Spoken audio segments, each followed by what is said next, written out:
ప్రభుత్వ స్థలాలు ఆక్రమించి కబ్జా చేసి చర్చులు కట్టి ఎందుకు కట్టారని అడిగితే మాకు దేవుడు చెప్పాడని చెప్పడం ఏంటిది? ఇది క్రైస్తవులు చెప్తున్నారని మీరు అంటున్నారా?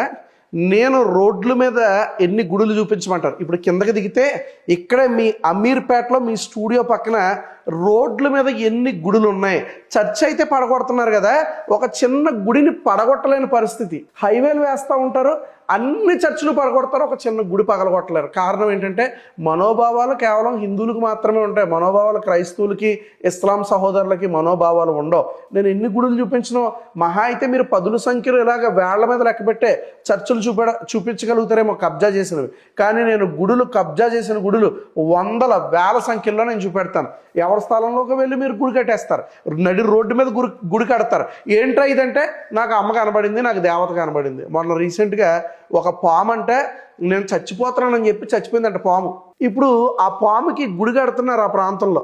ఎంత వెర్రి జనాంగం అంటే కనుక నడి రోడ్డు మీద ఆక్రమిస్తారు, చెరువులు ఆక్రమిస్తారు, ఏది పడితే అది ఆక్రమిస్తారు. తిరిగి కొంతకాలం పోయేసరికి ఇది దేవాదాయ శాఖ స్థలము అని మళ్ళా మీరే దాన్ని పోరాడుతూ ఉంటారు.